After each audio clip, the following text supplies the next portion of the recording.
भारत सरकार के कानून मंत्री डॉक्टर एसपी सिंह बघेल इस वक्त हमारे साथ हैं।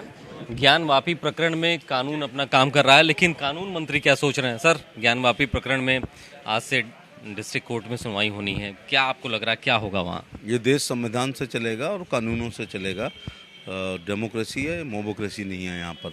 तो माननीय अदालत जो भी फैसला देगी उसको मानने के लिए सभी लोग बाध्य हैं, और जो लोगों को उसमें कोई आपत्ति है वो उससे बड़ी अदालत में माननीय हाई कोर्ट जा सकते हैं, और हाई कोर्ट के बाद सुप्रीम कोर्ट जा सकते हैं।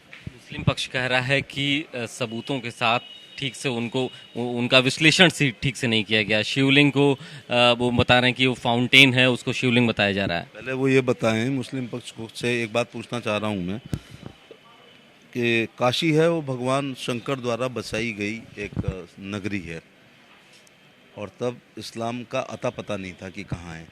इस्लाम 7वीं शताब्दी में तो पैदा ही हुआ है।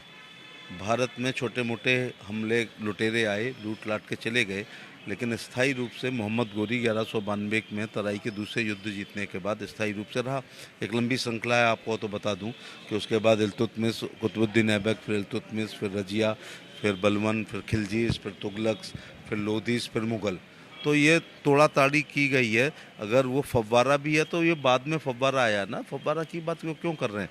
भगवान शंकर के जो ज्योतिर्लिंग है उनमें से एक वहाँ पर है, और उससे क्या ये संयोग है कि हर जगह पर जहाँ पर भारत की सभ्यता, संस्कृति, धर्म, अध्यात्म के प्रतीक मथुरा है और काशी, अयोध्या, उसी की दीवार से चिपट के ही मस्जिदें बनेंगी।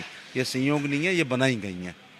तो द्वापर, सतयुग, त्रेता पहले के हैं, और ये जो है ना कलयुग बाद का है, और कलयुग की 7वीं शताब्दी में इस्लाम बना है। तो ये अयोध्या में जो हुआ, माना जा रहा है कि क्या उसी तर्ज पर यहाँ भी अब आगे कार्रवाई होगी? नहीं, तर्ज पे नहीं। अयोध्या में जो हुआ वो भी याचिकाएं थी, याचिकाओं का सेशन से फैसला हुआ, ताले वाले खुले। इसके बाद हाई कोर्ट का फैसला हुआ, दूसरा पक्ष सुप्रीम कोर्ट गया तो सुप्रीम कोर्ट से फैसला हुआ। सरकार का काम है माननीय सुप्रीम कोर्ट के आदेशों का अनुपालन, और विचार परिवार और बीजेपी मिलकर के अपने हिसाब से रामलला का भव्य मंदिर बना रहे हैं। मथुरा में भी याचिका है, उस पर भी एक दिन आया था कि 6 महीने के अंदर डिस्पोज ऑफ करें, और दूसरा पक्ष अगर नहीं आता है तो फिर एक तरफा भी फैसला हो सकता है।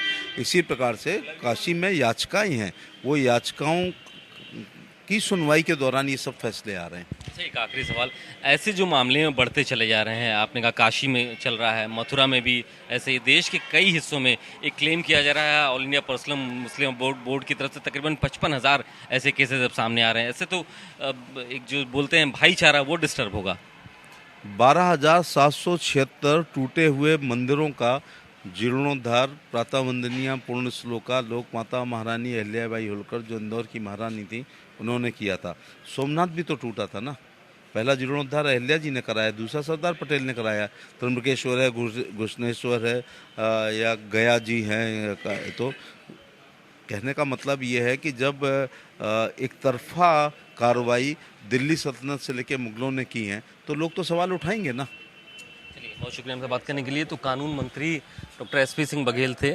ज्ञानवापी प्रकरण पे सुनवाई हो रही है, जिला अदालत में सुनवाई हो रही है, लेकिन कानून मंत्री का कहना है कि कानून जो कहेगा उसका पालन सरकार करेगी, उसको ही मानना चाहिए दोनों पक्षों को। हालांकि मध्यकालीन भारत में क्या क्या हुआ मुगलों के समय में, इस समय जो तमाम मंदिरों के साथ क्या क्या हुआ, उसको भी उन्होंने अपनी बात में कहा है कि इस बात को भी ध्यान में रखना चाहिए कि इतिहास क्या कहता है, सभ्यताएं क्या कहती हैं।